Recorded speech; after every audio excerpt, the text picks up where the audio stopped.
What is up, Flick fans? Welcome back to the channel. I watched The Consultant, the brand new show on Amazon Prime, and I want to talk about it. I was just wondering the other day, what happened to Christoph Waltz? Where has he been? Well, he's been on television, doing what he does best. Christoph Waltz. That wasn't even a good impression. It sounded like the Joker.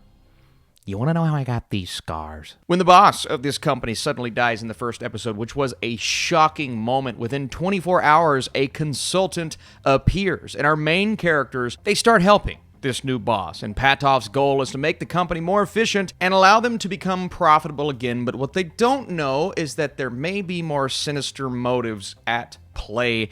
And you, of course, have our cast. Christoph Waltz is maybe not the protagonist, maybe not the main character of this series, but he's always lurking in the background. Nat Wolff plays Craig. Brittany O'Grady plays Elaine. And these are our two employees that are kind of showing this new boss the ropes and trying to figure him out. There's a bit of shadiness to him. They don't entirely know how he operates, but within the first episode, or at least the first two episodes, you start to understand that maybe there's something else going on here. Maybe he's from an outside source. Maybe there are, like I said, sinister motives at play. The series, according to IMDb, is rated 16+.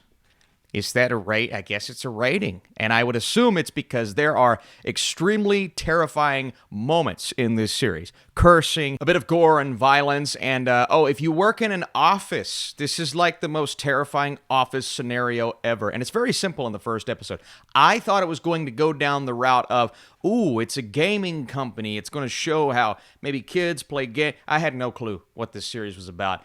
And then you get that moment, and this isn't a spoiler, it's in the first episode, but the boss, well, he's murdered. And we don't know how or why he was murdered, but all we know is that this new guy comes in, a consultant, someone who may or may not be familiar with the company and how it operates. He's trying to learn the ropes, but at the same time, he's treating every employee, quote-unquote, fairly. He's trying to understand the ins and outs, but he's doing it at his own pace, in his own way. And he's creepy. Elaine understands that more than anyone. Within the first two episodes, she's called into work at 3 a.m. She's catching him doing a couple of weird things on camera. And Craig is somewhat in the same boat. They get off to a bit of a better start because he thinks to himself, oh, I finally have a boss who is listening to me, who is hearing me out, my ideas. But then they go out one night for drinks. And that experience and the way that that culminates and how that leads him to believe, maybe what his coworker Elaine was saying before, this guy is up to something. We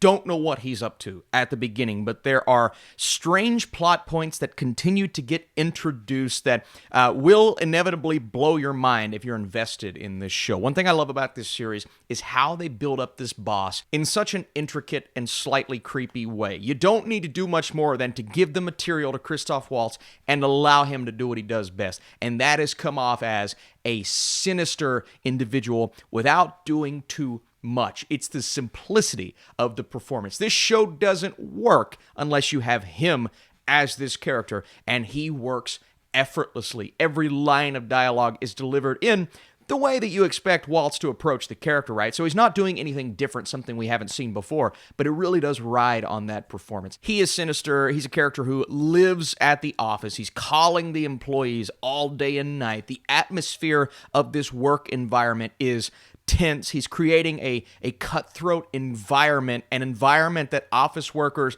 maybe office workers in this gaming company, did not expect. But in his mind, at least he says, it is making for a better work environment, and they need the company to go on an upward trajectory because it is losing money, something the employees, like I said, were not aware of under the old regime. But then there's the mystery of what happened to the old boss and what this new boss or this consultant is bringing into this company, how that is changing the lives of the people that are under that umbrella, and the thrills and the horror of what this work environment slowly begins to turn into. And we're talking employees literally fighting over a corner office and going at each other because of this hostile environment created, and the thrills and chills that come from this environment that has been created, but also the mystery underneath why he is there in the first place, what he is bringing to this company, and then we get to occasionally explore the home life of Elaine and Craig.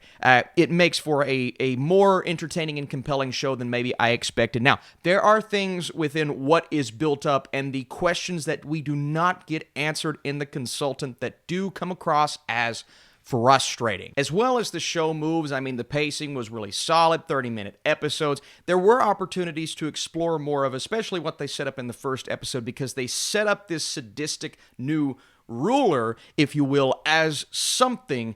And they do explore some of the plot points set up in the first episode, but there were a couple that I thought they were really going to dive into, that they start to dive into, but we do not get those questions answered. And I think the biggest issue with this show is the fact that we never truly find out what at least I was hoping we would find out at the end of the day. And some of those things brought up are never really hit upon, and they never truly dive into them in the way that I think they should have to fully execute on what was otherwise a very entertaining show that keeps you on the edge of your seat. And a lot of these moments between characters, you don't expect them to happen, especially within the first 5 minutes of the season. What it turns into, man, it's pure madness. But again, as solid as the thrills are here, and as fascinating as Christoph Waltz's character is, I wasn't truly satisfied with how this show continued to unravel, because it doesn't really unravel in the way that it should, to not only answer all of your questions, but allow you to feel fulfilled that you sat through this entire thing. And I did find some sense of fulfillment, because it was really entertaining, right? And sometimes you don't need all of the answers to your questions. Shows like this, you want them to keep you on your toes. I completely understand that. But there were too many things that they left open, and too many storylines. I mean, they set something up with Craig's fiance, who is Catholic, and she wants him to become Catholic, and then something happens with Patoff there. And I understand why they opened up that side of the story, because you have to develop Craig a little bit outside of this work environment. But that feels something that was only motivating Craig, as opposed to fleshing out these other characters introduced. And it's subplots like that I felt were more unnecessary. I was happy they were there at first, but it's just the way they played out I wasn't really satisfied with. But overall, you're in it for Waltz's performance. You're in it for what he is doing to these employees, and watching the madness and watching how this consumes all of the people in that work environment. And I won't talk about how the mystery plays out, but again, I was kind of asking questions there at the end. I still had a good time with The Consultant on Amazon Prime. That rhymed. So let's get right to the score. Before I give you that, thank you so much for watching. If you enjoyed this review, be sure to drop that like down below and come back for more Amazon Prime reviews. Let's go 70%. I think this is good enough to get sucked into the 30-minute episodes. Fantastic. That's exactly what you want. Here's where Christoph Waltz has been crushing it on television. Can't wait to see him in the movies again. And a shout out to the other performances as well. I'm a fan of Nat Wolff. His brother looks like my brother. I know that's random, but it's true. It's eerie. Thank you so much for watching. I'll see you soon.